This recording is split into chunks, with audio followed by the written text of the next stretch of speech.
మొత్తానికి కీస్ అయితే ఇచ్చారు, ఒక 4 సంతకాలు అయితే చేయించుకున్నారు. నాకు ఇచ్చిన పట్టా ప్రకారం అయితే నాకు ఇల్లు అయితే ఫస్ట్ ఫ్లోర్ వచ్చిందండి. ఇది మొత్తం 3 ఫ్లోర్స్ అపార్ట్మెంట్ అనమాట.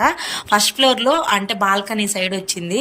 నేను అనుకున్న సైడే వచ్చింది. అంతేకాదు నా లక్కీ నెంబరు 7 అనమాట. F7 అనే నెంబర్ తోనే ఇల్లు వచ్చింది. నాకు చాలా హ్యాపీగా ఉంది. ఇల్లు అయితే ఓవరాల్ గా చాలా బాగుంది. మనం ఓన్ గా ఎంత నీట్ గా కట్టించుకుంటామో అంతే విధానంగా ఉంది. ఒక చిన్న ఫ్యామిలీ ఉండొచ్చు, అంటే వైఫ్ అండ్ హస్బెండ్, 2 పిల్లలు ఉండొచ్చు. నేను ఉండేది ఇప్పుడు హాల్ అనమాట. కిచెన్ అయితే చాలా బాగా నచ్చింది. మీడియం సైజ్ వచ్చింది, మరీ చిన్నదిగా కాదు, మరీ పెద్దదిగా కాదు. అంతేకాదు ఒక పెద్ద బెడ్రూమ్ వచ్చింది. బెడ్రూమ్ కూడా చాలా బాగుంది, క్యూట్ గా, నీట్ గా పెయింటింగ్ అంతా చాలా బాగుందండి. విండోస్ ఇంకా డోర్స్ గానీ అంతా బాగా నచ్చాయి. మనకైతే ఒక కీస్ ఇచ్చారు, ఒక కీస్ వాళ్ళ దగ్గర పెట్టుకుంటారంట. ఓవరాల్ గా ఇంకా దీనికి వాటర్ కరెంట్ వస్తే కంప్లీట్ అయిపోతుంది. ఇది అనమాట బాల్కనీ సైడ్ అయితే నాకు ఇల్లు వచ్చింది. ఇదిగోండి F7 నా ఫేవరెట్ అనమాట. ఈ వీడియో